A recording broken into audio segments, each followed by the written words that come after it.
Hello, আমি রয়েছি রণদীপ তোমাদের সঙ্গে, আর তোমরা শুনছো তোমাদের প্রিয় চ্যানেল থ্রিলারল্যান্ড। আজকে শুনবে তোমাদের প্রিয় লেখক ও কণ্ঠশিল্পী রাজা ভট্টাচার্যের লেখা মেজো মামা সিরিজের গল্প বেঘো। গল্পটির প্রথম পর্ব তোমরা আগেই শুনেছ, আজকে শুনবে দ্বিতীয় তথা অন্তিম পর্ব। তাহলে আর বেশি দেরি নয়, চলো শুরু করি আজকের গল্প, রাজা ভট্টাচার্যের লেখা বেঘো গল্পের দ্বিতীয় তথা অন্তিম পর্ব।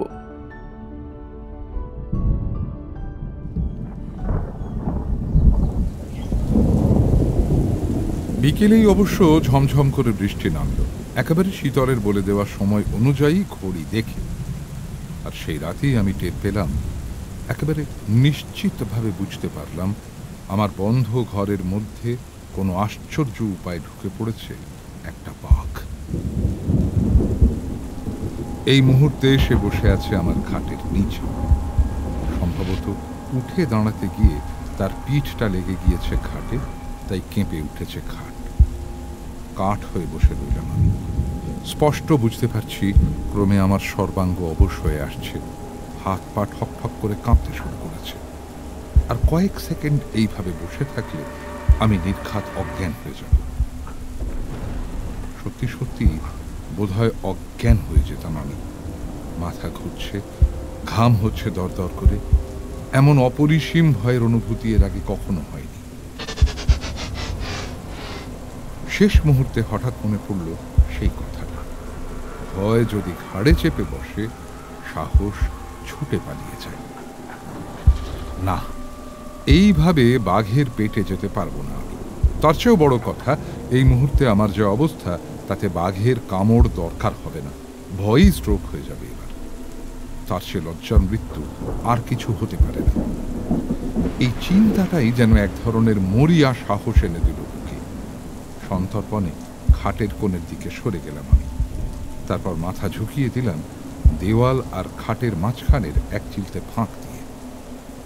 তারপর হাঁ করে তাকিয়ে রইলাম আধো অন্ধকারে।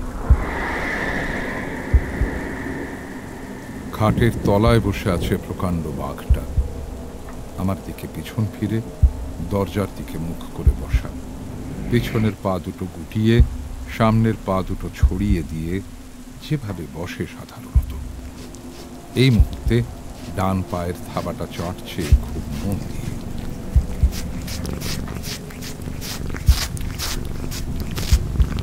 কিছুক্ষণের জন্য যেন যেন হতভম্ব হয়ে গেলাম আমি। এটা হতে পারে না। সন্ধে 6টার মধ্যে ঘরে ঢুকে পড়েছিলাম আমি, সেই থেকে দরজা বন্ধ। বিকেলেই চলে গিয়েছিল শীতল, কাজেই তারপর থেকে দরজা খোলার প্রশ্নই ওঠে না। একবার মাত্র ভিতরের দিকের দরজা খুলে বাথরুমে গিয়েছিলাম, সেদিক দিয়ে এত বড় একটা বাঘ ঘরে ঢুকে পড়ার প্রশ্নই ওঠে না। জানলায় মোটা গ্রিল দেওয়া আছে, তার ভিতরে আছে লোহার নেট। এত বড় পশুটা আমার চোখ এড়িয়ে এই ঘরে ঢুকলো কি করে?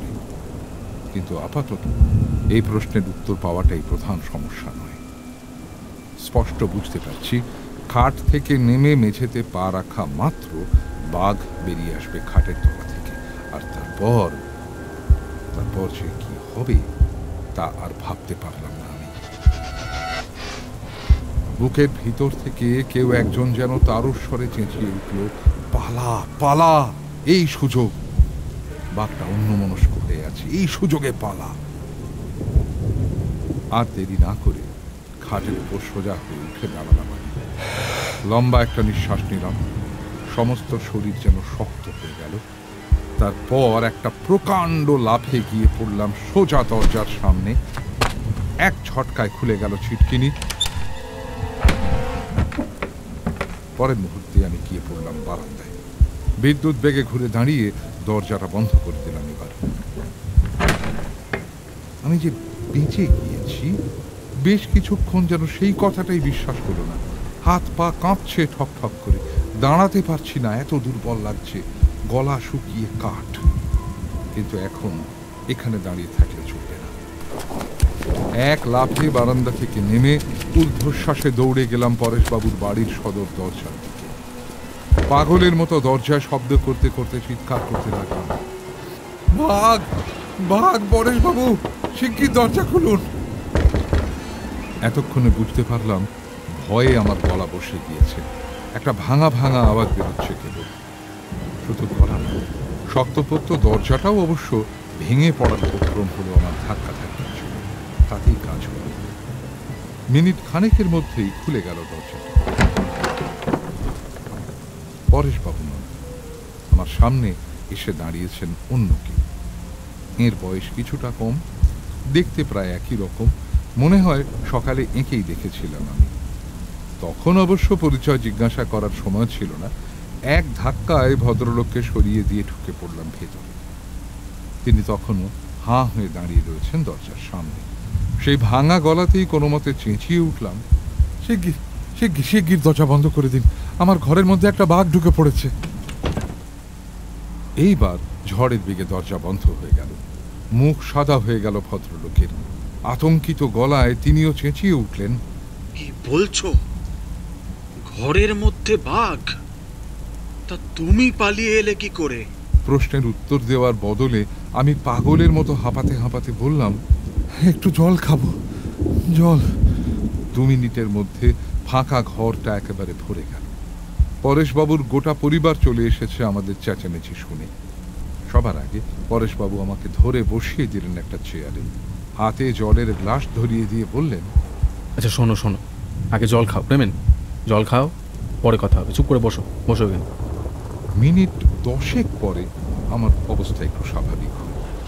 ততক্ষণ পর্যন্ত কাঠ হয়ে দাঁড়িয়ে রইল সবাই। শুধু পরেশবাবু বসে রইলেন আমার পাশের চেয়ারটাতে। এক দৃষ্টে তাকিয়ে রইলেন আমার দিকে। যখন আমার শ্বাস প্রশ্বাস স্বাভাবিক হয়ে এলো, তখন পরেশবাবু ঘুরে বসলেন আমার দিকে। কাঁধের উপরে হাত রেখে নরম গলায় বললেন, ঠান্ডা হও। এবার বলো দেখি, কি হয়েছে? ঘরের মধ্যে বাঘ ঢুকবে কি করে? তুমি কি দরজা খুলে রেখে বেরিয়েছিলে? একবারও না। শীতল বেরিয়ে যাওয়ার পরই তো দরজা বন্ধ করে দিলাম। সেই থেকে আমি ঘরের মধ্যেই ছিলাম। একবার শুধু বাথরুমে গিয়েছিলাম, ব্যাস। বাথরুমের দিক থেকে জলের মধ্যে বাঘ কেন? একটা বেড়ালও ঢুকতে পারবে না।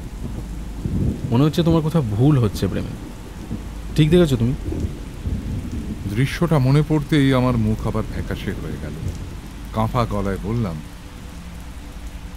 2 হাত দূর থেকে দেখেছি দাদা। এ কি কখনো ভুল হতে পারে? খাটের তলায় বসেছিল। ঘরের মধ্যে প্রচন্ড গন্ধ আসছিল, তাকেই তো বুঝলাম। তারপর উঁকি দিয়ে দেখি, উফ, বিশাল বাঘ। এইবার বুঝলাম গ্রাম শুদ্ধ লোক কেন পরেশ রঞ্জন কুইলাকে মাতব্বর বলে মানে। চেয়ার থেকে উঠে সোজা হয়ে দাঁড়ালেন তিনি, মুখ থমথমে। কয়েক সেকেন্ড এক দৃষ্টিতে আমার দিকে তাকিয়ে থেকে হঠাৎ গমগমে গলায় বললেন, নরেশ, বিজয়, লাঠি বের কর দেখি। ঘরের মধ্যে একটা আঁতকে ওঠার শব্দ শোনা গেল। এবার সেদিকে দৃকপাত না করে দ্রুত পায়ে তিনি এগিয়ে গেলেন দোতলায় ওঠার সিঁড়িটার দিকে। নিচু হয়ে সিঁড়ির নিচের ফাঁকা জায়গাটা থেকে টেনে বের করে আনলেন মোটা মজবুত লাঠি। তারপর অন্যদের দিকে তাকিয়ে বললেন, কই রে, চল। এইবার এগিয়ে এলো আরো 4-5 জন। বুঝতে পারছিলাম যিনি দরজা খুলেছিলেন তিনি নরেশ, নিশ্চয়ই পরেশবাবুর ভাই। অন্যরা বোধ হয় ছেলে আর ভাই। প্রত্যেকেই হাতে তুলে নিল একটা করে লাঠি। বোঝা যাচ্ছে প্রাথমিক আতঙ্কের গ্রাস থেকে বেরিয়ে এসেছেন প্রত্যেকেই। দৃঢ় পায়ে দল বেঁধে তারা এগিয়ে গেলেন দরজার দিকে। এক ঝটকায় দরজা খুলে দিয়ে আমার দিকে ফিরে তাকালেন পরেশবাবু। শক্ত গলায় বললেন, তুমি কি ঘরের দরজা বন্ধ করে দিয়ে এসেছিলে? আমি তখনও পড়ে আছি চেয়ারের উপর। এবার ধর্মর করে উঠে দাঁড়ালেন। হ্যাঁ হ্যাঁ, বন্ধই আছে দরজা। সাবাস ছেলে, এই অবস্থায় এটুকু করতে পারাও কম কথা নয়। এবার চুপ করে বসে থাকো, আমরা দেখছি। আরে নরেশ। হঠাৎ আমার কেমন একটা লজ্জা হলো। পরেশবাবু আমার চাইতে না হোক 25 বছরের বড়। একটা লাঠি নিয়ে তিনি চলেছেন বাঘের মুখোমুখি হতে, আর আমি বসে থাকবো ঘরের মধ্যে? পরে তো নিজের সামনে দাঁড়াতে পারবো না। গিয়ে দাঁড়ালাম পরেশবাবুর কাছে। চলুন, আমিও যাচ্ছি। এই তো চাই, তবে খালি হাতে গেলে চলবে না। বিজয়, প্রেমেনকেও একটা লাঠি দিই। যে ছেলেটা আমার হাতে লাঠিটা তুলে দিল তার বয়স আমারই মতো হবে। চোখ মুখ দেখলে সন্দেহ থাকে না, এ নিশ্চয়ই পরেশবাবুরই ছেলে। বাপ কামিটা।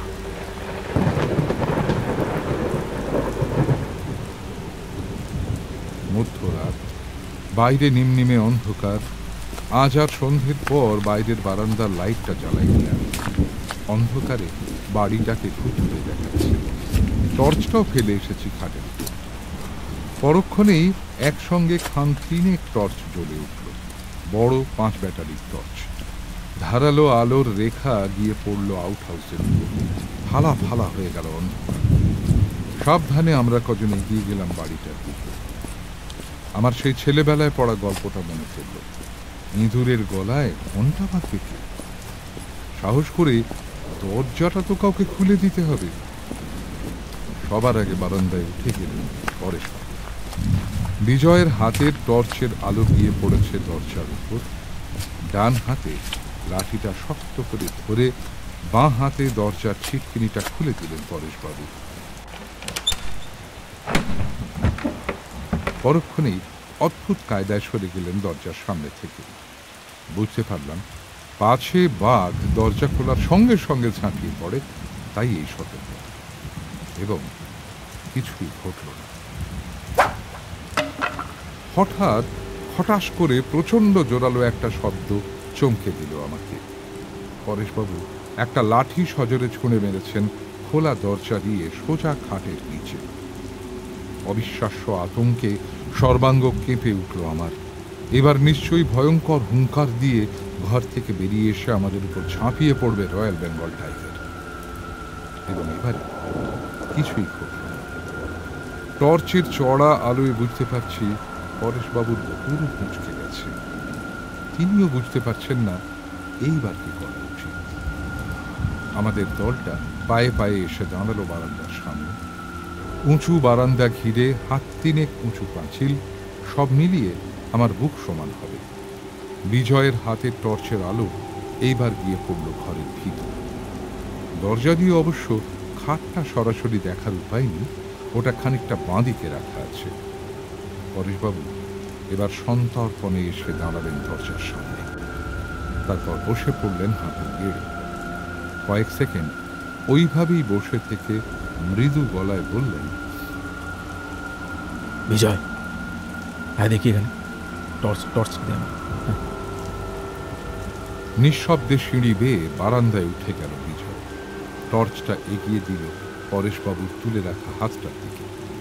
মেঝেতে মাথা রেখে তার সামনে টর্চটা ধরে কিছুক্ষণ স্তব্ধ হয়ে বসে রইলেন তিনি। তারপর ধীরে ধীরে সোজা হয়ে বসে মুখ ফিরিয়ে তাকালেন আমার দিকে। শান্ত গলায় বললেন, ঘরের মধ্যে তো কিছু নেই প্রেমী। কিছু নেই মানে? খুব বেশি হলে 20 মিনিট আগে আমি ওই খাটের তলায় একটা প্রকাণ্ড বাঘকে বসে থাকতে দেখেছি। সেটা তো অদৃশ্য হয়ে যেতে পারে না। দরজা বন্ধ ছিল, পালানোর প্রশ্নই ওঠে না। অত বড় পশুটা গেল কোথায়? পায়ে পায়ে ঘরের ভিতর ঢুকে পড়লেন পরেশবাবু। আমরা উঠে এলাম বারান্দায়। এখন 3খানা টর্চের আলোয় ঝলমল করছে ঘর। ফাঁকা ঘর। বাঘ কেন? কিছুই নেই সেখানে। পরক্ষণে জ্বলে উঠল ঘরের আলো। তোমার কোথাও ভুল হচ্ছে না তো? আমি কিছু বলার আগেই সবাইকে চমকে দিয়ে বিজয়ের পাশে দাঁড়ানো অল্প বয়সী ছেলেটা বলে উঠল, বন্ধটা কিসের তাহলে? হ্যাঁ,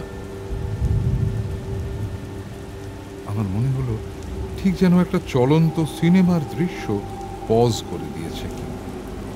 যে যেখানে ছিল সেখানে স্থির হয়ে গেল প্রত্যেকে। ঘরে বাঘ নেই বটে, কিন্তু এখনো ম ম করছে সেই গন্ধটা বহুকাল আগে চিড়িয়াখানায় বাঘের খাঁচার সামনে দাঁড়িয়ে যে গন্ধটা পেয়েছিলাম আমি।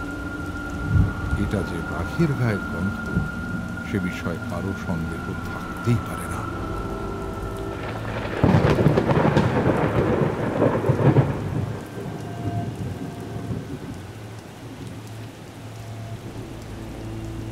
ব্যাপারটা তাহলে কি দাঁড়ালো বলো দেখি প্রেমেন? বিকেলেই দরজা বন্ধ করে দিয়েছিলে তুমি। আউট হাউসে ঢোকার ওই একটাই রাস্তা। এতজনের চোখ এড়িয়ে, বিশেষ করে তোমার চোখ ফাঁকি দিয়ে আস্ত একটা বাঘের পক্ষে ঘরে ঢুকে খাটের তলায় লুকিয়ে পড়া না, সম্ভব না। অথচ তুমি হলপ করে বলছো তুমি নিজের চোখে দেখেছো খাটের তলায় একটা বাঘ বসে আছে। তারপর তুমি দরজা বন্ধ করে দিয়ে আমাদের ডেকে এনেছো। কাজে যদি ধরেও নি সত্যিই একটা বাঘ তোমার খাটের তলায় লুকিয়ে বসেছিল, তাহলে তার পালিয়ে যাওয়ার কোনো উপায় নেই। তাহলে সে গেল কোথায়? আর তার চাইতেও বড় কথা, সেক্ষেত্রে আমরা প্রত্যেকেই যে গন্ধটা পেয়েছি তার তো কোনো ব্যাখ্যাই পাওয়া যাচ্ছে না। বাঘ নেই, অথচ ঘরময় বাঘের গন্ধ আছে। এটা কি করে সম্ভব? কথাটা বললেন নরেশবাবু। এখন সকাল 8টা। কাল রাতে আর ওই ঘরে একা শোয়ার মতো সাহস হয়নি আমার। পরেশবাবু সেটা চাইছিলেন না, স্পষ্ট বলেছিলেন, শোনো বাপু, আজ রাতটা অন্তত এই ঘরে থাকার কোনো প্রয়োজন নেই। নিচের তলায় বড় খাটটায় শুয়ে পড়ো। কাল সকালে আলো ফুটলে ভালো করে ভেবে দেখা যাবে গোটা ব্যাপারটা। আমিও মনে মনে ঠিক এটাই চাইছিলাম। কাজেই খুব বেশি গাঁইগুঁই না করেই চলে এসেছিলাম ওদের সঙ্গে। ছেঁড়া ছেঁড়া ঘুম আর দুঃস্বপ্নের মধ্যে দিয়ে কেটে গেছে রাতটা। বারবার চোখে ভেসে উঠছে সেই একই দৃশ্য। খাটের তলায় বসে আছে একটা বাঘ, লম্বা কর্কশ জিভ দিয়ে চাটছে থাবাটা। আমি যেন চোখ বন্ধ করলে শুনতে পাচ্ছি সেই অদ্ভুত খস খস শব্দটা, আর সঙ্গে সঙ্গে একবার শিউরে উঠছে গোটা শরীর।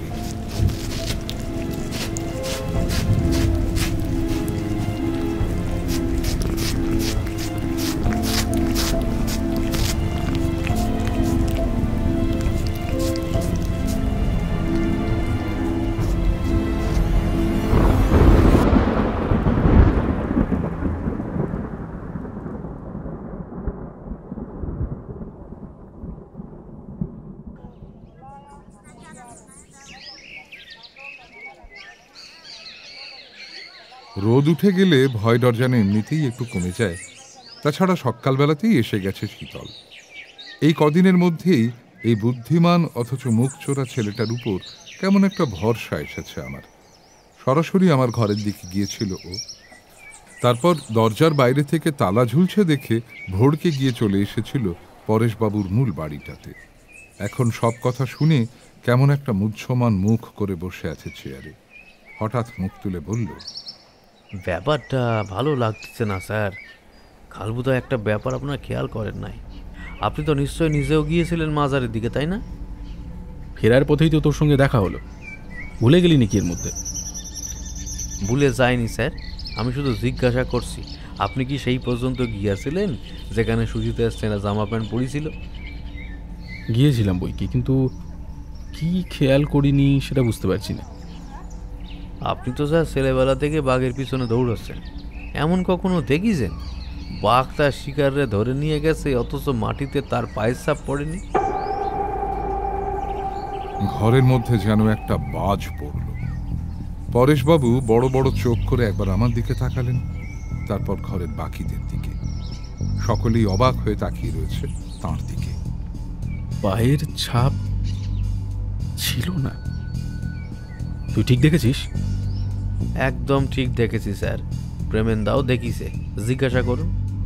সত্যিই ছিল না দাদা, আমিও প্রথমটায় খেয়াল করিনি, কিন্তু শীতল বলার পর খুব ভালো করে খুঁটিয়ে দেখেছিলাম, কোথাও কোনো পায়ের ছাপ ছিল না। ক্রমে পরেশবাবুর মুখ ফ্যাকাশে হয়ে গেল। কাল মাঝরাতে যে মানুষটা শুধু একটা মোটা লাঠি সম্বল করে বাঘের মুখোমুখি হতে ভয় পাননি, এখন দিনের বেলায় তাঁর মুখেই তীব্র আতঙ্কের ছাপ পড়েছে। তুই কি? হ্যাঁ স্যার, ভেবেছিলাম আরও কয়েকটা দিন দেখি তারপরে কইব, কিন্তু কাল রাতে দাদার যা অভিজ্ঞতা হইল তারপর আর কোনো সন্দেহই থাকে না। বেঘ শ্রীকণ্ঠপুরে শেষে বেঘ ঢুকে পড়ল। বিজয় হঠাৎ উঠে দাঁড়িয়ে বলল, আমার কাল রাতে একবার কথাটা মনে হয়েছিল, কিন্তু বলার সাহস হয়নি। গত বছর শ্যামলীকে বাগে তুলে নিয়ে গেল, আমরা বডি খুঁজে পেলাম না, সৎকার হলো না বেচারির। পই পই করে ওর বাড়ির লোককে বললাম, অন্তত পুরোহিত ডেকে যাই হোক একটা পুজো দাও ওর নামে, না হলে গয়া গিয়ে পিণ্ডদান করে এসো। না, কোনোটাই শুনলো না। বলল শেষ কাজ না হলে নাকি পিণ্ডদান করা যায় না। তখনই জানতাম এরকম কিছু একটা ঘটতে চলেছে। হ্যাঁ রে শীতল, এইরকম সময় শ্যামলী মারা গেল না? গত পরশুই 1 বছর পূর্ণ হয়েছে।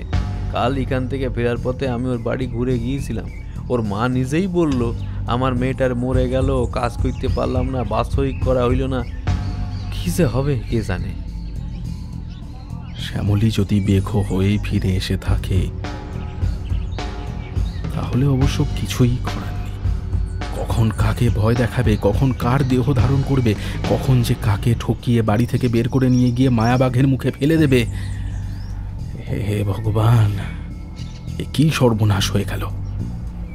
কিছুই করার নেই, আর কোনো উপায় নেই। কথাটা বলতেই আমার অদ্ভুত লাগে। এরা না হয় গ্রামের মানুষ, আমি তো বড় হওয়ার পর থেকে শহরেই থেকেছি, এত পড়াশুনো করেছি। কদিন আগেও আমি ছিলাম একজন অধ্যাপক, আর আজ কি না একটা গ্রাম্য অপদেবতার ভয়ে থরথর করে কাঁপছি। মুশকিল হলো, কাল রাতের ঘটনাটা আমার সবটুকু আত্মবিশ্বাস শুষে নিয়েছে। যে প্রেমেন্দ্রনাথ দেবনাথ শ্রীকণ্ঠপুরে এসে পৌঁছেছিল সে যেন আজ আর নেই। এই কদিনেই একেবারে ভিতর থেকে বদলে গিয়েছে। ভয় এমনই এক আশ্চর্য শক্তি তাহলে।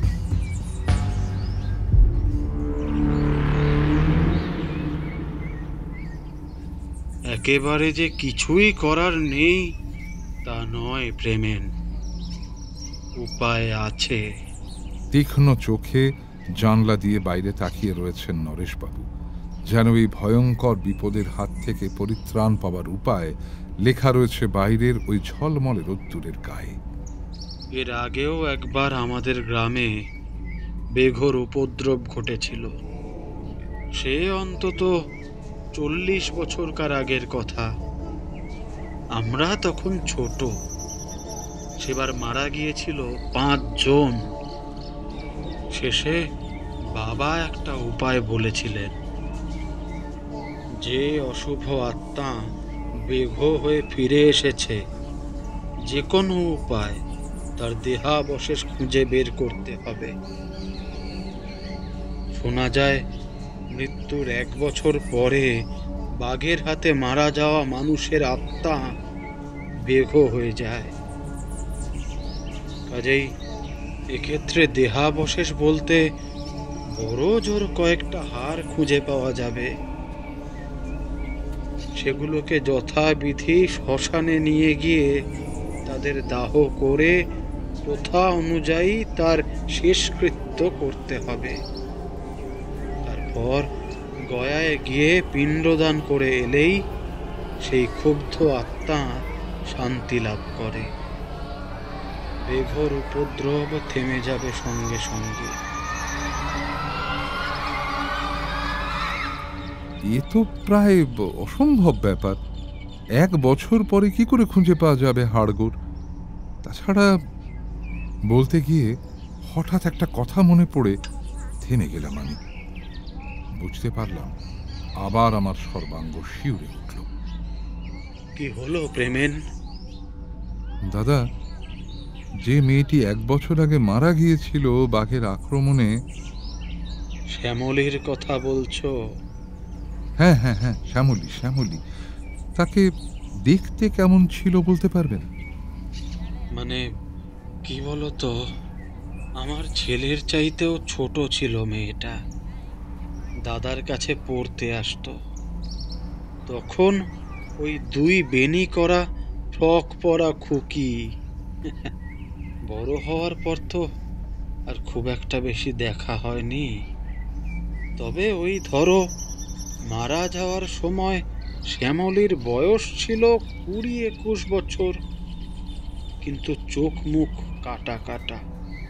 আর হ্যাঁ, চুল ছিল খুব লম্বা, একটা বেনি বাঁধত। আর শোনার ধৈর্য ছিল না আমার। পরেশবাবুর কথার মাঝখানেই প্রায় চেঁচিয়ে উঠলাম আমি, ঠিক ঠিক ঠিক, হ্যাঁ একদম, লম্বা বেনি একদম। একেই বলে পিন পতন নীরবতা। মস্ত ঘরটাতে এই মুহূর্তে অন্তত 10 জন মানুষ বসে আছে। আমার কথা শুনে প্রত্যেকেই যেন স্তব্ধ হয়ে গেছে। সবার আগে সামলে উঠল শীতল। বড় বড় চোখ করে আমার দিকে তাকিয়েছিল এতক্ষণ। এবার চট করে একবার মুখের উপর দিয়ে হাত বুলিয়ে নিয়ে বলল, এই একদম মানে তুমি জানলে কোত্থেকে? তোমার আসার 1 বছর আগে শ্যামলী মারা গেছে, সেটা খেয়াল আছে? খুব খুব খেয়াল আছে, কিন্তু এই চেহারা আমার চেনা। আগে থেকেই চিনতে না ছবি দেখেছিলে? কোনোটাই নয়। আমি আগে কখনো এই গ্রামে এসেছি যে আমি ওকে আগে থেকে চিনব? এই তো সেদিন এলাম, ছবি বা দেখবো কি করে? কি মুশকিল! তাহলে তুমি ওরকম হ্যাঁ হ্যাঁ করে চেঁচিয়ে উঠলে কেন? আমাদের তো মনে হলো যেন তুমি বর্ণনা শুনেই চিনতে পেরেছো। তাই তো বলছি, আমি শ্যামলীকে দেখেছি। কবে? কোথায়? তুমি কি বলছো? এবার উল্টে শীতলই প্রায় ধমকে উঠল আমাকে। উত্তেজনায় আমাদের সম্পর্কটা পর্যন্ত ভুলে গেছে ও। পরক্ষণেই হঠাৎ 2 হাত দিয়ে নিজের মাথাটা চেপে ধরল শীতল। ওর চোখ মুখ পাল্টে গিয়েছে এবার। বিস্ফারিত চোখে কয়েক মুহূর্ত আমার দিকে তাকিয়ে থেকে বলল, তাই তো, ঠিক বটে। সেদিনই তো বললে তুমি আমায়, আর আমি কি না ভাবলাম। আর হিয়ালি না করে দুজনে মিলে গুছিয়ে বলো দেখি ব্যাপারটা। আমরা তো কিছুই বুঝতে পারছি না। নরেশ, তোর কিছু মাথায় ঢুকছে? নরেশবাবু ফ্যাল ফ্যাল করে একবার আমার আর একবার শীতলের মুখের দিকে তাকাচ্ছিলেন। এখন অনিশ্চিতভাবে মাথা নেড়ে বললেন, কিছু বললে তো বুঝবো বর্দা। এইবার মাথা থেকে হাত নামিয়ে সোজা হয়ে উঠে দাঁড়ালো শীতল। কাঁপা গলায় বলল, গতকাল সকালে আমি যখন এ বাড়িতে এলাম তখনই দাদা কইল তার আগের রাতে নাকি একটা মায়া দাদার ঘরের বারান্দায় পায়চারি করছিল। আমি ভাবলাম কেউ বোধহয় ঘরে মায়া ঢুকিয়ে দেবার তালে আসে। সাবধান করে দিলাম দাদারে, কইলাম এইসব আসলে ফাঁদে ফেলে বিয়ে দিয়ে দেওয়ার চেষ্টা, তুমি কোনো মতেই দরজা খুলবে না। তার মানে তুমি সেই রাতে শ্যামলীরে দেখেছিলে? কোনো সন্দেহ নেই। আমি যখন জানলা দিয়ে তাকিয়েছিলাম তখন মেয়েটা নেমে যাচ্ছিল সিঁড়ি বেয়ে। মুখ চোখ ভালো করে দেখতে পাইনি তাই, কিন্তু সবচেয়ে বেশি করে চোখে পড়েছিল ওই লম্বা বেনিটাই। এখন বুঝতে পারছি সেদিন বাক্যটা শেষ করতে পারলাম না, গলা শুকিয়ে গেছে ভয়ে। সব ঠিকঠাক মিলে যাচ্ছে। সেই দিনই শ্যামলীর মৃত্যুর 1 বছর পূর্ণ হয়েছিল। প্রেতলোক থেকে ফিরে এসেছিল ওর অতৃপ্ত আত্মা। ফিরে এসেছিল বেঘোর রূপ ধরে। তবে ঠিক কেন ও প্রেমিনীর ঘরেই এসেছিল সবার আগে, সেটা বুঝতে পারছি না। আমি পারছি। এই কথাটা তোদের কাউরে কই নাই, বড় লজ্জার কথা। তখন সুকুমার এই ঘরে ভাড়া থাকতো, মনে আছে? প্রত্যেকেই মাথা নাড়ল। স্বভাবতই বোকার মতো তাকিয়ে রইলাম আমি। সুকুমার আবার কি? সুকুমার গোসাবা থেকে বদলি হয়ে এসেছিল আমার স্কুলে। এখন তুমি যে ঘরটা ভাড়া নিয়েছো সেখানেই থাকতো। একদিন রাত্রে শ্যামলীর বাড়ির লোকেরা জোর করে ওকে পাঠিয়ে দেয় এখানে। বলে দিয়েছিল ও যেন কোনোভাবে সুকুমারের ঘরে ঢুকে পড়ে। বাড়ির লোকেরা লুকিয়ে থাকবে কাছে, ও ঢুকলেই তারা বাইরে থেকে ছিটকিনি দিয়ে দেবে। তারপর সসংকোচে থেমে গেলেন মাঝ বয়সী মানুষটি। এই ঘরে তাঁর ছেলেরা আছে ভাইপোরা। তাদের সামনে কথা বলতে লজ্জা করছে তাঁর। আমি নিচু গলায় বললাম, বাকিটা আমি জানি, আপনি বলুন। কিন্তু সুকুমার দরজা খোলেনি। রান্নাঘরের জানলা দিয়ে ও দেখতে পেয়েছিল শ্যামলীকে, তার লুকিয়ে থাকা আত্মীয়দের। ও নিজেও তো এই এলাকারই ছেলে, সে বুঝতে পেরেছিল আসল উদ্দেশ্যটা কি। চুপ করে বসেছিল ঘরের ভিতর, কাঁদতে কাঁদতে ফিরে গিয়েছিল শ্যামলী। জানি না এরপর বাড়ি ফিরে আরো কতটা অপমান সহ্য করতে হয়েছিল ওকে। এর পরের দিন রাতেই বাঘের পেটে গিয়েছিল শ্যামলী। ফলে শেষ স্মৃতিটা হিসাবে রয়ে গিয়েছিল এই বাড়িটা। সেই কারণেই হয়তো ফিরে এসে প্রথমে এখানে এসেছিল, বারবার এখানেই ফিরে আসছে।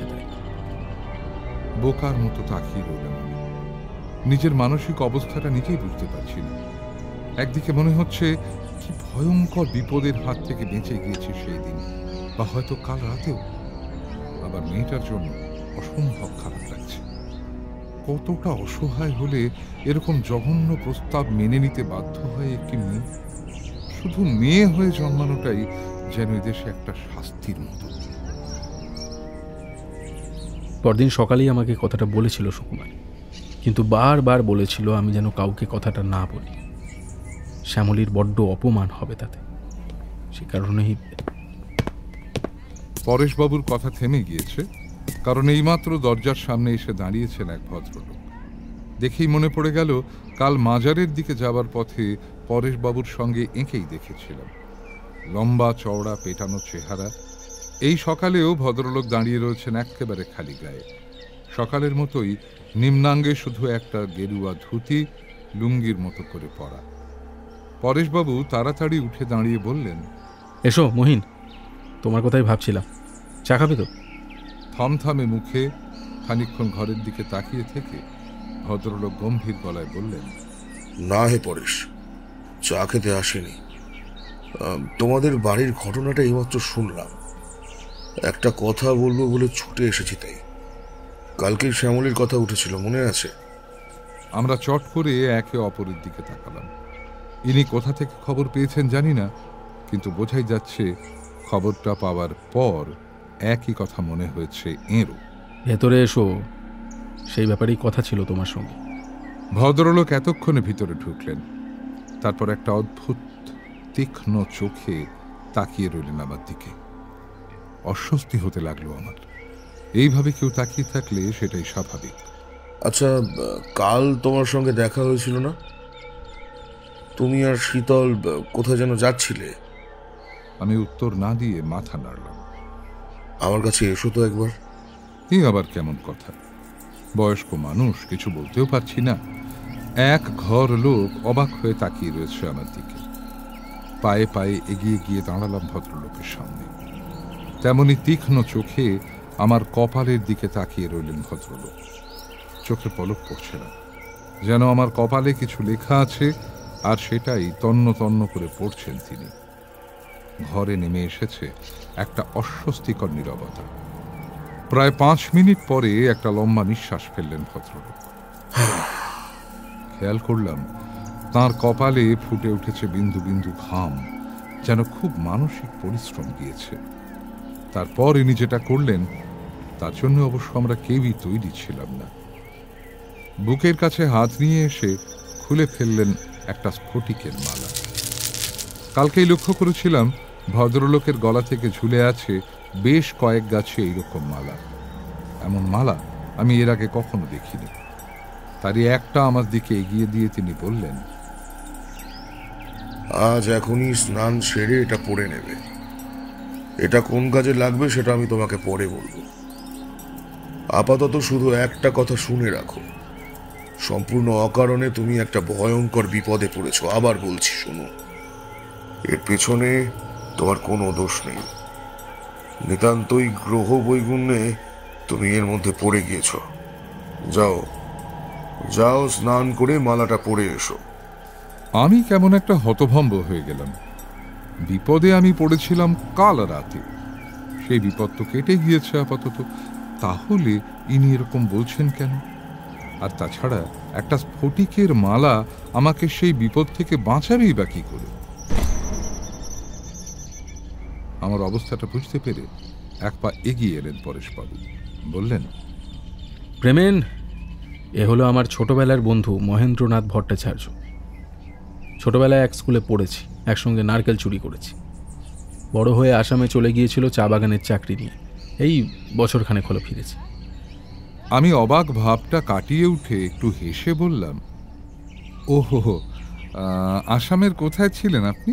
আমিও তো আসামের ছেলে। আমার আসল বাড়ি কিন্তু। তুমি কখনো কামাখ্যার মন্দিরে যাওনি, তাই না? আমাকে বাধা দিয়ে জিজ্ঞাসা করলেন মহেন্দ্রনাথ। আমি মাথা নাড়লাম। ঠাকুর দেবতার ব্যাপারে আমার উৎসাহটা বরাবরই একটু কম আর কি। সেই জন্যই কখনো ধরাও পড়েনি ব্যাপারটা।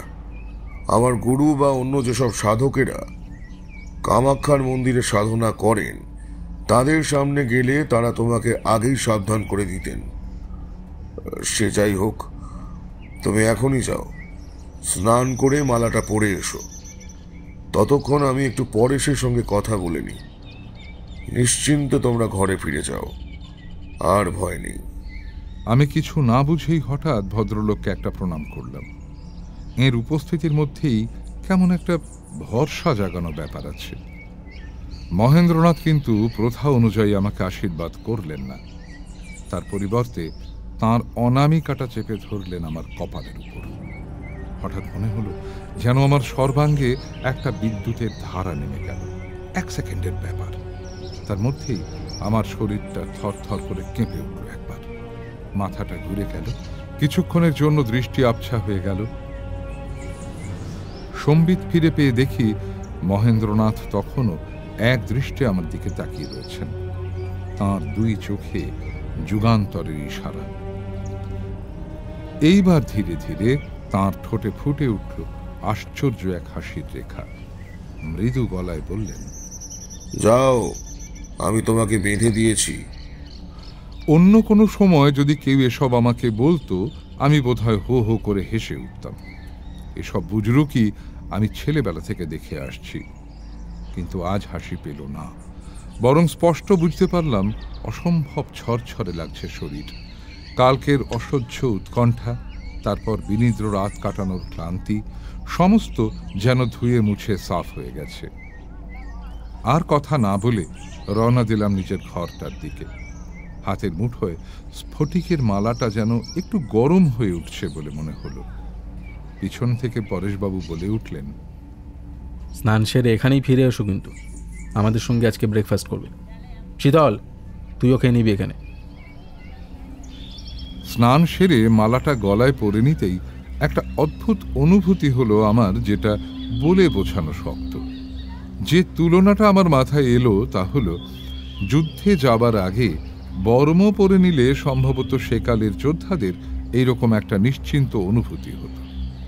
বুঝতে পারছিলাম গত 2-3 দিনের অভিজ্ঞতা আমাকে আমূল পাল্টে দিয়েছে।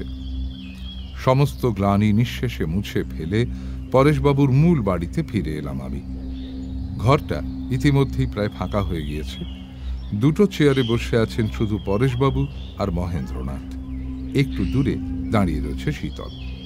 মহেন্দ্রনাথ তাকে কিছু একটা বলছিলেন বোধহয়, কারণ শীতল খুব ঘটা করে মাথা নেড়ে বলল, ঠিক আছে, আজ থেকে এখানে আমি থাকবো। চঞ্চলরে বলে দেবো বাইরে ঘরে শুতে, নইলে মা আবার একা হয়ে যাবে। আমাকে দেখে আরো একবার সেই রকম ধারালো চোখে তাকালেন মহেন্দ্রনাথ। তারপর তার মুখে ফুটে উঠল স্নিগ্ধ হাসি। বললেন, এসো বাবা, এসো। এখন কয়েকটা দিন শীতল বাড়িতে আর ফিরবে না, তোমার সঙ্গে থাকবে। তোমার অসুবিধা হবে না তো? অসুবিধের কি আছে? আমি তো আগেও ওকে থাকতে বলেছিলাম, ওই রাজি হয়নি। আসলে মা একা থাকে, সেই জন্যই। আর পরেশ, আমিও আজকের রাতটা তোমার বাড়িতে থাকবো। এখানেই তো বেশ চমৎকার একটা বিছানা আছে দেখতে পাচ্ছি। আরে তুমি একটা রাত থাকবে আর এখানে শোবে, তাই হয় নাকি? ওপরে এবারে পরেশবাবুকে কথা শেষ করতে দিলেন না মহেন্দ্রনাথ। হাত তুলে তাঁকে থামিয়ে দিয়ে কয়েক সেকেন্ড চুপ করে থেকে বললেন, একা আমি না, তুমিও আজ রাতে এখানেই শোবে আমার সঙ্গে। আজকের রাতটা আমাদের ঘুমানো হবে বলে মনে হচ্ছে না।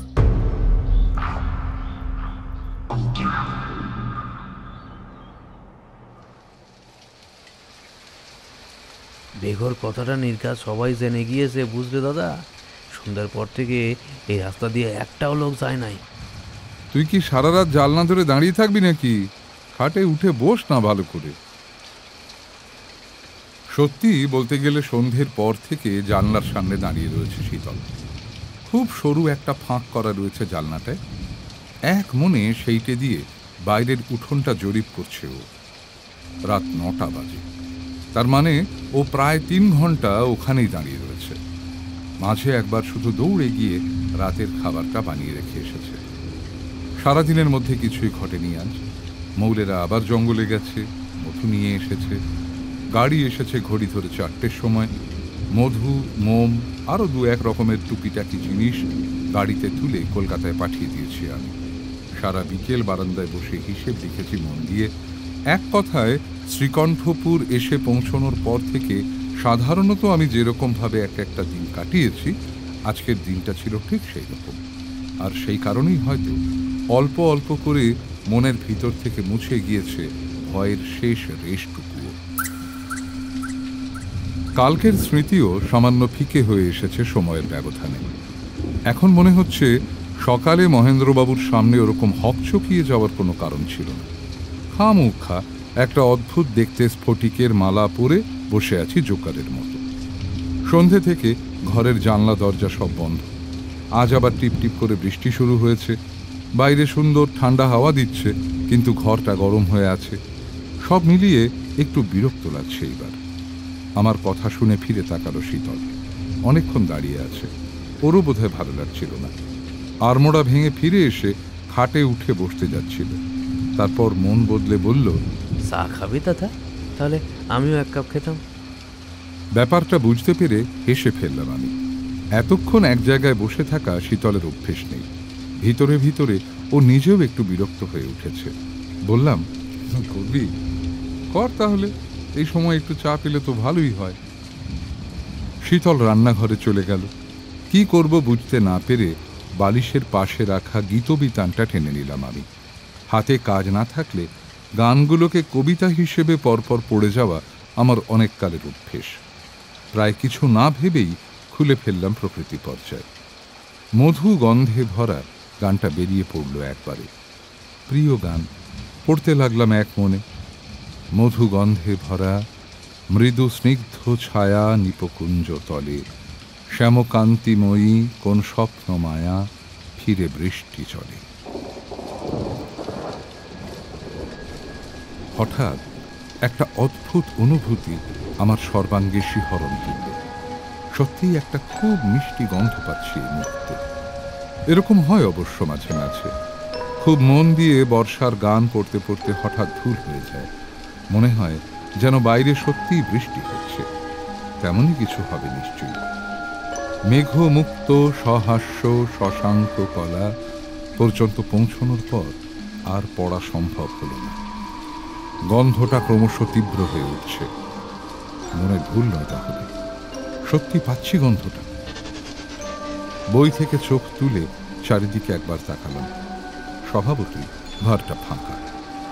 রান্নাঘরের দিকের দরজাটা খোলা। হিটার জ্বালিয়ে চা করছে নিশ্চয়ই শীতল। এই সময় চায়ের গন্ধ আসাই স্বাভাবিক। তার বদলে এই গন্ধটা কোত্থেকে আসছে তা আমার মাথায় ঢুকল না। মিনিটে মিনিটে তীব্র হচ্ছে গন্ধটা। আমার মাথার ভিতরে যেন রুমঝুম করে নুপুর বাজার মতো শব্দ হচ্ছে। সমস্ত শরীরে ছড়িয়ে যাচ্ছে একটা অদ্ভুত অদ্ভুত ছটফটানি, যার কোনো ব্যাখ্যা নেই। মনে হচ্ছে সমস্ত শিরায় শিরায় যেন আগুনের স্রোত ছড়িয়ে দিচ্ছে কেউ। সারা গায়ের লোম খাড়া হয়ে উঠল এক নিমেষে। এক লাফে খাট থেকে নেমে এলাম আমি। এই গন্ধের উৎস আমায় জানতে হবে, নইলে আমি মরে যাব। কোথা থেকে আসছে এই গন্ধ? মেঝের উপর সোজা হয়ে দাঁড়াতেই কানে এলো একটা শব্দ। নরম চপ্পল পায়ে দিয়ে বারান্দার সিঁড়ি বেয়ে উঠে আসছে কেউ। আমি তার নিঃশ্বাসের শব্দ শুনতে পাচ্ছি। স্পষ্ট বুঝতে পারছি এই গন্ধ তারই অপার্থিব যৌবনময়ী দেহের সুঘ্রাণ। এখনো কিছুই দেখতে পাইনি, কিন্তু আমি জানি সে নারী। পৃথিবীর আদিতমা অনশ্বর যৌবনা সেই নারী আজ পৃথিবীতে ফিরে এসেছে তার চিরন্তন লীলাসঙ্গী আদি পুরুষটিকে আরো একবার দেখে নেওয়ার জন্য। সে বারবার ফিরে আসে, ডেকে নেয় আমাকে। উচ্ছল তরল প্রণয় মদিরা পান করি আমরা দুজনে মিলে এই পৃথিবীর শেষ প্রান্তে, যেখানে দিন আর রাত্রির দেখা হয়। পৃথিবীর সব নদী যেখানে গিয়ে সমুদ্রে মিশেছে, সেইখানে তারাহারা নিশ্চিম অন্ধকারে কোনো আদিগন্ত মাঠের সবুজ বিছানায় মিলন ঘটে আমাদের। উত্তম তীব্র উতরল মিলন। এই গল্প সৃষ্টির আদিকাল থেকে চলে আসছে, চলবে এই সৃষ্টি ধ্বংস হয়ে যাওয়া পর্যন্ত। আজ সেই মধুর রাত, সে এসেছে এসেছে। প্রায় ছুটে গেলাম দরজার দিকে। এখনই দরজা খুলে না দিতে পারলে সর্বনাশ হয়ে যাবে। সে এসে ফিরে যাবে, আর কখনো হয়তো দেখা হবে না আমাদের। এই মহামিলনের তিথি এক কল্পকালের মধ্যে একবারই আসে। দরজা খুলো না দাদা, খবরদার! কে যেন চেঁচিয়ে উঠল দূর থেকে। এখন এসব নিষেধাজ্ঞা শোনার মতো অবস্থা নয় আমার। ফিরেও তাকালাম না আমি। ছিটকিনিটা কোথায় গেল? এই যে আটকে গিয়েছে বিচ্ছিরি ভাবে। টানাটানি করতে গিয়ে আঙুলটা কেটে গেল আমার, রক্ত পড়ছে। উফ, ছেলেবেলার অভ্যেস মতো মুখে পুড়ে দিলাম আঙুলটা। সুস্বাদু রক্ত লেগে গেল আমার ঠোঁটে, আমার জিভে। সে রক্ত ভালোবাসে, ভালোবাসে রক্তের ঘ্রাণ। ভালো, আরো ভালো লাগছে এইবার। ঝড়ের বেগে আমার দিকে ছুটে এলো একটা অচেনা লোক। দুহাত দিয়ে জড়িয়ে ধরার চেষ্টা করছে আমাকে। আমি শুধু একজনের আলিঙ্গনের স্বাদ জানি। এ সেই আলিঙ্গন নয়, এ আমাকে আটকানোর চেষ্টা মাত্র। এখন আমার দেহে খ্যাপা মোষের শক্তি। এক ঝটকায় ছুঁড়ে ফেলে দিলাম লোকটাকে। এই মুহূর্তে যে আমাকে আটকানোর চেষ্টা করবে তাকেই ধ্বংস করে দেব আমি। ছিটকে পড়ল লোকটা, মড়মড় করে ভেঙে গেল আলনাটা। তবুও থামছে না, আবার উঠে দাঁড়িয়েছে, আবার এগিয়ে আসছে আমার দিকে, আবার চিৎকার করছে। দরজা খুলো না দাদা, সর্বনাশ হয়ে যাবে, মনে নেই সকালের কথা? খবরদার আমার কাছে আসবি না, ছুবি না আমাকে, আর কেউ আমাকে ছুতে পারে না। পরিসীম আতঙ্কে কাঠ হয়ে গেল লোকটা। চোখ দুটো যেন ঠেলে বেরিয়ে আসছে। আমার গলা এখন আমি নিজেই চিনতে পারছি না। আর একবারও আমাকে আটকানোর চেষ্টা করলে আমি তোকে গলা টিপে খুন করে দেব। আমার কথা শোনো দাদা, আমার কথা শোনো। আবার লোকটা এগিয়ে আসছে আমার দিকে। অসম্ভব শক্তিশালী দুই হাত বাড়িয়ে ওর টুঁটি চেপে ধরলাম। একটা ঝটকা দিতেই নেতিয়ে গেল রোগা দুর্বল লোকটা। আবার ওকে ছুঁড়ে ফেলে দিলাম। মাথাটা গিয়ে দেওয়ালে আছড়ে পড়ল। খটাস করে শব্দ হলো একটা। মাথাটা ফেটে গেল মনে হয়। আর বাধা নেই। এক ঝটকায় ছিটকিনিটা খুলে ফেললাম এইবার। আর এক ঝটকায় দুদিকে ছিটকে গেল দরজার পাল্লা। আজ বারান্দায় আলো জ্বলছে। সেই উজ্জ্বল আলোর নিচে দাঁড়িয়ে রয়েছে আমার সেই আদি নারী।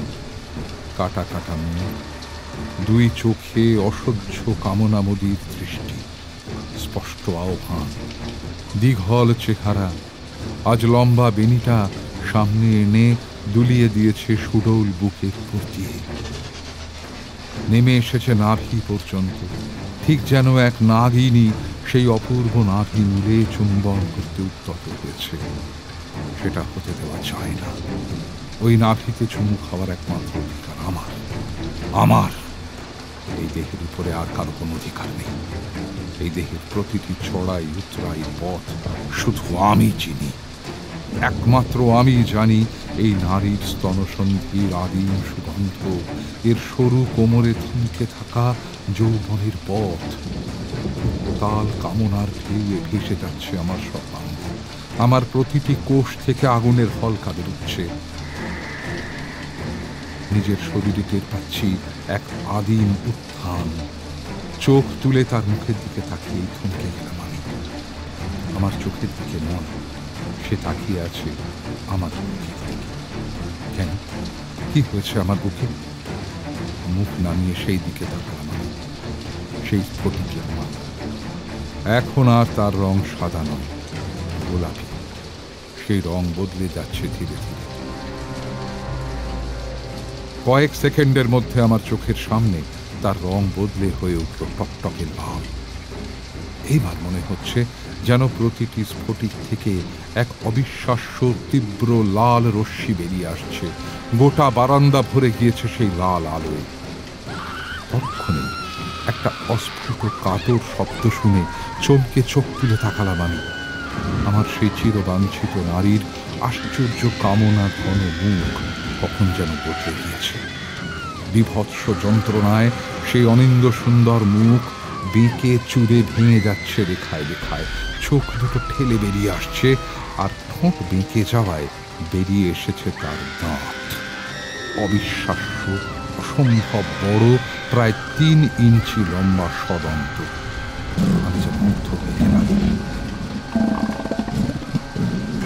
এক পুরুষ বাঘ যেন অবশেষে বহু অরণ্যের আলো অন্ধকার গরান হিতাল পার হয়ে খুঁজে পেয়েছে তার প্রার্থনা সঙ্গিনীকে, এক রোমশ সুঠাম বাঘিনীকে। কিন্তু সেই বাঘিনীর সর্বাঙ্গ এখন তীব্র যন্ত্রণার আক্ষেপে ছটফট করছে। 2 হাত তুলে চেপে ধরল সে নিজের চোখ। জান্তব চিৎকার বেরিয়ে আসছে তার মুখ থেকে, আর তার সঙ্গে পাল্লা দিয়ে বেড়ে চলেছে আমার গলায় ঝুলে থাকা স্ফটিকের মালা থেকে বেরিয়ে আসা টকটকে লাল রশ্মি। পরক্ষণে আমার স্তম্ভিত চোখের সামনেই সেই নারীর চোখ থেকে রাখা হাত থেকে বারান্দার মেঝেতে খসে পড়ল 2 আঙুল।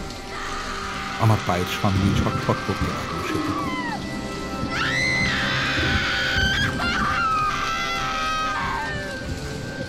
আর তো চিৎকারে রাতের নৈশব্দ তছনছ করে দিয়ে ঘুরে দাঁড়িয়ে 1 লাফে বারান্দা থেকে নেমে গেল সে।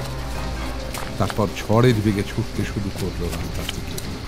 আমার মনে হলো আমার সর্বস্ব হরণ করে পালিয়ে যাচ্ছে কেউ।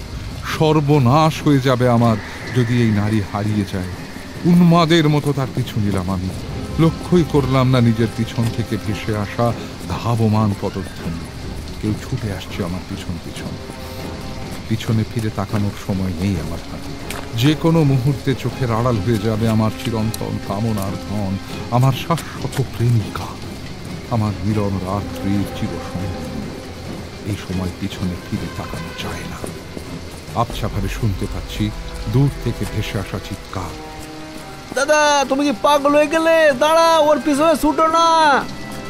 পরক্ষণেই ভেসে এলো আর এক মন্দ্র কণ্ঠস্বর, ওকে থামাস না শীতল, দৌড়তে দে, পিছনে, চোখের আড়াল হতে দিবি না, আমরা আছি তোর পিছনে, দৌড়ো, আলো জোরে দৌড়ো। উদ্ভ্রান্তের মতো ছুটে চললাম আমি। আর্তনাদ করতে করতে ছুটে পালাচ্ছে আমার সহচরী। একবার হারিয়ে গেলে আমি আর কখনো তার দেখা পাবো না। অন্যের বাড়ির বেড়া ভেঙে ছোপ ঝাড় তছনছ করে দিয়ে ছুটে চলেছি আমি। এইবার ফুরিয়ে গেল গাছপালা, নেমে গিয়েছে পথ অনন্ত ধান ক্ষেতের মধ্যে। আজ আর আল ধরে নয়, ধান ক্ষেত ছাড়খাড় করে শুধু সেই বাঘিনীকে অনুসরণ করে চলেছি আমি। ওই দূরে দেখা যাচ্ছে আমাদের সংকেত পুঞ্জ, আমাদের মিলন স্থল। যুগ যুগান্তর ধরে যাকে অনুসরণ করে চলেছি আমি, তার হদিশ কখনো হারিয়ে যেতে পারে না। হঠাৎ ফুরিয়ে গেল ধান ক্ষেত, বড় বড় গাছ, আর তার আড়ালে দাঁড়িয়ে আছে এক প্রাচীন ইমারত। কতবার কত রূপ ধরে এখানেই ফিরে এসেছি আমরা। মিলন হয়েছে আমাদের, রক্তে নেচে উঠেছে উদ্দাম লালসার ছন্দ। যেন বা বিনীতভাবে আমাদের পথ করে দিল নিবিড় গাছপালা। খুলে গেল ইমারতের প্রবেশ পথ।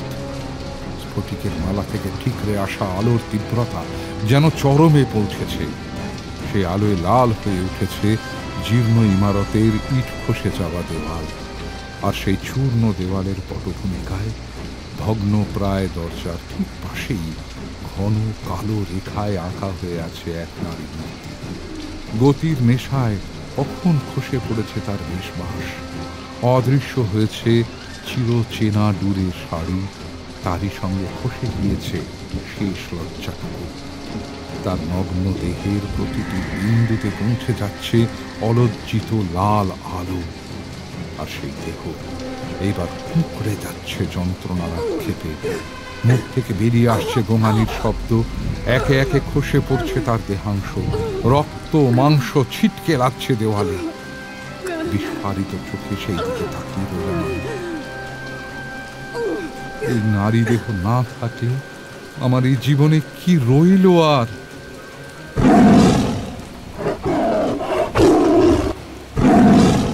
পরক্ষণেই যেন আকাশ ফেটে গেল এক ভয়ঙ্কর হুঙ্কারে। পিছন থেকেও ভেসে এলো সম্মিলিত ভয়ার্ত আর্তনাদ। তারপর সেই ভাঙা দরজা দিয়ে মাপা পায়ে ধীরে ধীরে বেরিয়ে এলো একটা প্রকাণ্ড বাঘ। তার নিষ্পলক চোখের দৃষ্টি সোজা আমার দিকে। আবার ডেকে উঠল সে। স্পষ্ট বুঝতে পারলাম মাটি কেঁপে উঠল সেই আওয়াজে, আর তারই সঙ্গে সঙ্গে বেরিয়ে এলো প্রায় 3 ইঞ্চি লম্বা ষড়ন্ত, সাক্ষাৎ মৃত্যুদূত। এইবার তার লেজ সোজা হয়ে উঠল লাঠির মতো। সামান্য কুঁজো হল সে। এইবার লাভ দেবে সে। দূত তার দায়িত্ব পালন করেছে, শিকারকে নিয়ে এসেছে তার কাছে। এইবার রাজার পালা।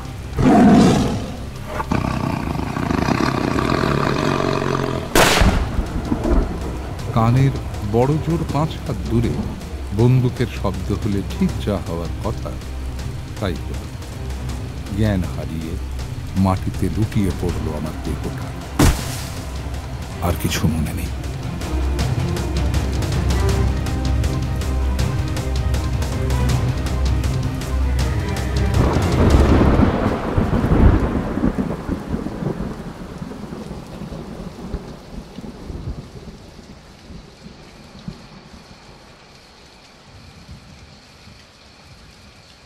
শেষ মুহূর্ত পর্যন্ত বেঘো তার দায়িত্ব পালন করে গেছে। প্রেমনকে টেনে নিয়ে গিয়েছিল মায়াবাঘের ডেরায়, কিন্তু মাথায় অসহ্য যন্ত্রণা, বুকের ভিতরে যেন ঢেঁকির পাড় পড়ছে এখনো। সারা গা জামা কাপড় জল সপসপে। বসে আছি আউট হাউসের বারান্দায়। আমাকে ঘিরে বসে আছেন পরেশবাবু, তাঁর ভাই, ছেলে, ভাইপোরা। তাদের মায়েরাও এবার ছুটে এসেছেন। আর অবশ্যই মহেন্দ্রনাথ। শুধু শীতল বসে আছে আমার পাশে। বলতে গেলে ওর গায়ে হেলান দিয়েই বসে আছি আমি। এবার কোনো মতে সোজা হয়ে বসলাম। ক্ষীণ স্বরে বললাম, না, এভাবে নয়, পুরোটা বলুন মহেন্দ্রবাবু, আমি এখনো কিচ্ছু বুঝতে পারছি না। পাড়ার কথাও নয় বাবা। বেঘোর সম্মোহন এক মারাত্মক জিনিস। পৃথিবীতে এমন কেউ নেই যে তাকে অস্বীকার করতে পারে। নেহাত তোমার গলায়, না, গোড়া থেকেই বলি। সেই ভালো, বুঝিয়ে বলুন তো আমার কি হয়েছিল, কি করেছিলাম আমি? নিজের নারী জন্মের রূপ ধরে তোমার কাছে এসেছিল বেঘো, শ্যামলীর রূপ ধরে। ওর কাছে তুমি সুকুমার, যে ওকে অপমান করে ফিরিয়ে দিয়েছিল। তাই একদিন না একদিন ও তোমাকে বাঘের কাছে নিয়ে যেতই। ঠিক সেইভাবে যেভাবে গত পরশুদিন রাতে ও বাড়ি থেকে বের করে নিয়ে গিয়েছিল সুজিতকে। সুজিতকে শ্যামলী বের করে নিয়ে গিয়েছিল, তাই না? অবশ্যই, কোনো সন্দেহই নেই এই ব্যাপারে। তুমি হঠাৎ দরজা খুলে ফেলার চেষ্টা করেছিলে কেন? আমি দরজা খুলে দিয়েছিলাম নাকি? তোমার সেটাও মনে নাই দাদা, তাই না? আমি আটকাতে গিয়েছিলাম, তুমি আমাকে ছুঁড়ে ফেলে দিলে। যা, আমি তোকে ছুঁড়ে ফেলে দেবো। আর তাছাড়া অত জোরই নেই আমার গায়ে। ঘরে গিয়া দেখো, আলনাটা এখনো ভেঙে চুরে পড়ে আছে। আর আর এই দেখো। ও মাথাটা ঘোরাতেই চোখে পড়ল ছোট ছোট করে ছাঁটা চুলের ফাঁক দিয়ে স্পষ্ট দেখা যাচ্ছে প্রায় 2 ইঞ্চি মাপের থেতলে যাওয়া জায়গাটা।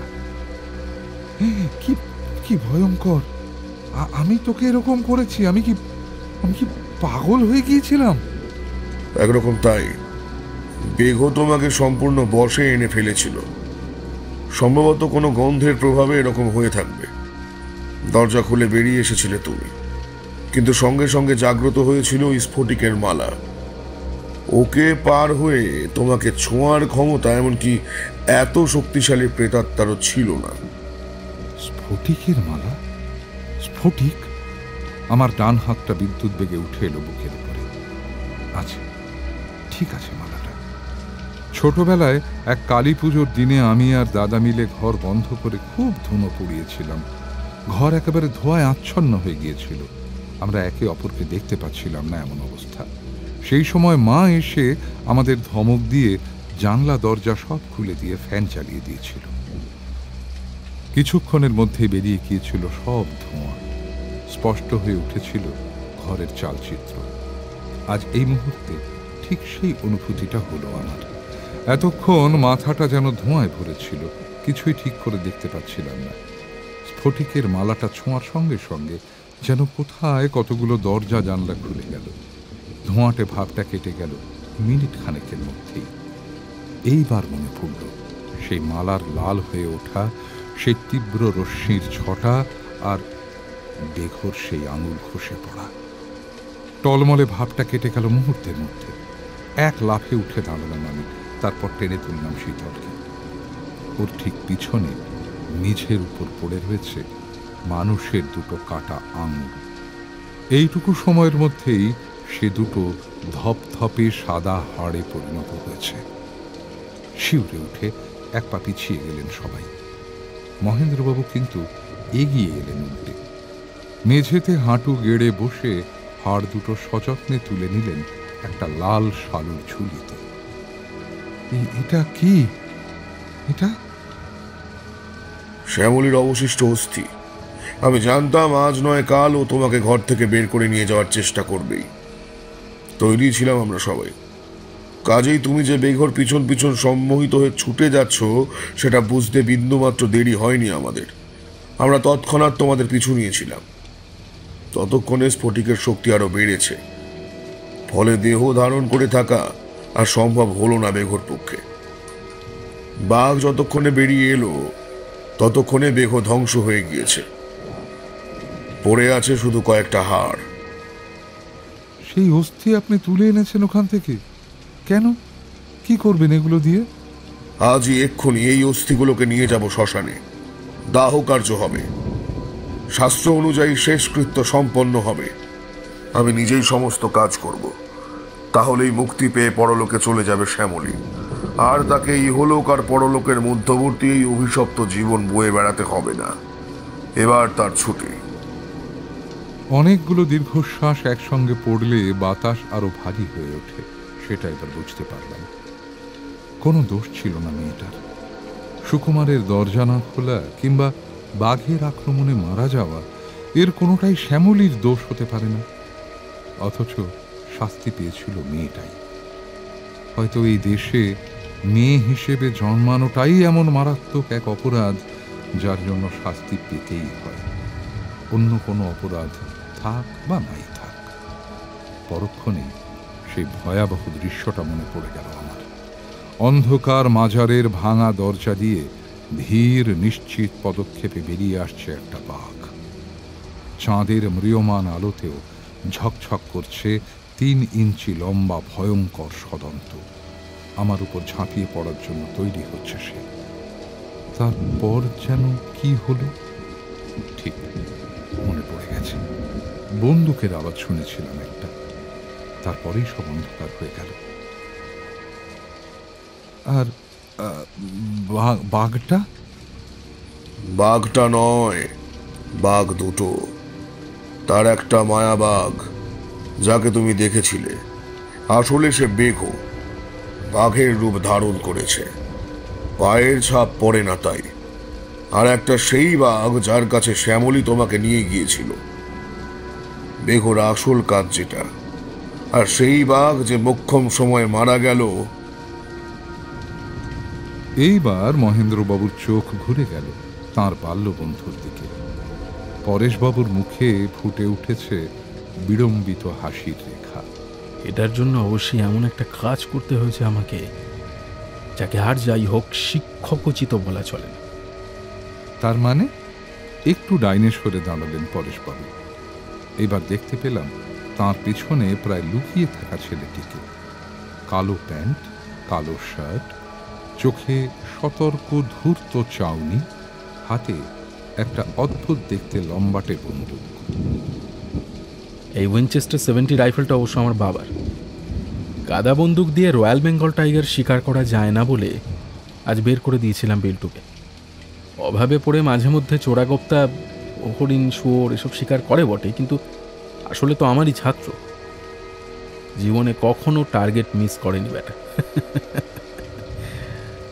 সগর্বে হাসলেন বৈকুণ্ঠপুর নিম্ন বুনিয়াদী বিদ্যালয়ের প্রধান শিক্ষক শ্রী পরেশ রঞ্জন কুইলা।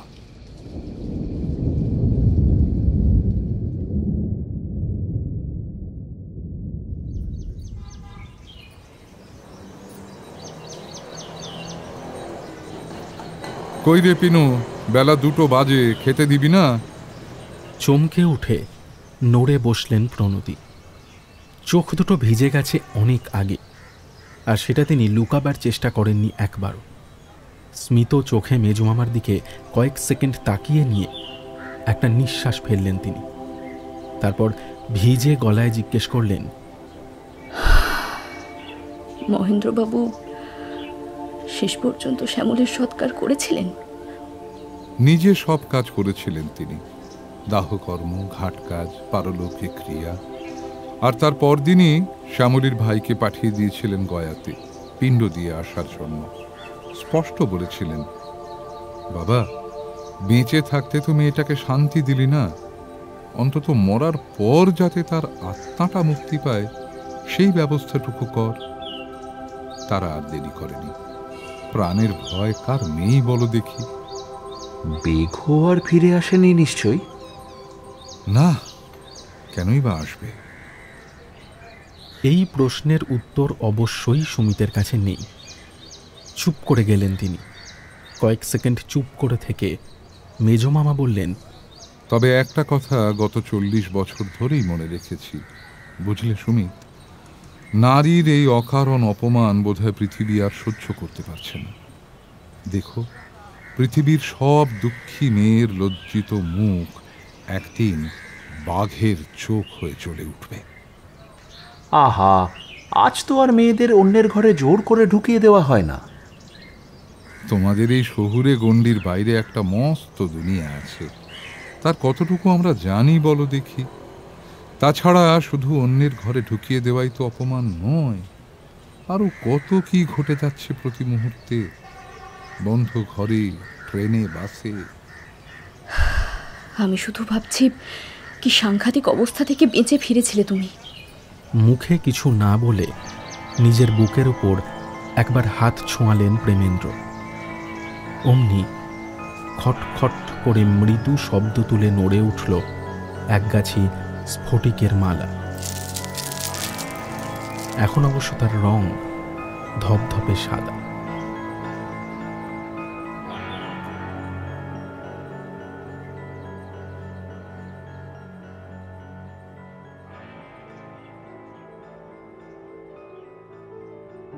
শুনছিলে বেঘো গল্পের অন্তিম পর্ব, কলমে রাজা ভট্টাচার্য। গল্প পাঠে ছিলাম আমি রণদীপ এবং আমার সঙ্গে ছিলেন রাজা ভট্টাচার্য স্বয়ং। অন্যান্য চরিত্রে রাজা ভট্টাচার্য নিজে, এছাড়া ইন্দ্রনীল, ঋদ্ধি, পার্থ, ইভান, অর্ণব, বর্ণিশা এবং আমি রণদীপ। সহযোগিতা করেছে দিশানি এবং লিও। শব্দগ্রহণ করেছে লিও। আবহ সৃষ্টি করেছে ঋদ্ধি। নির্দেশনায় ছিল স্মিতা। পোস্টার ডিজাইন করেছে কভারম্যান অভিব্রত। তাহলে কেমন লাগলো আজকের গল্পটা? লিখে জানাও নিচের কমেন্ট বক্সে। আমরা আসছি পরবর্তী গল্পকে সঙ্গে নিয়ে খুব তাড়াতাড়ি। ততদিন সবাই ভালো থেকো, ভয়ে থেকো। টাটা।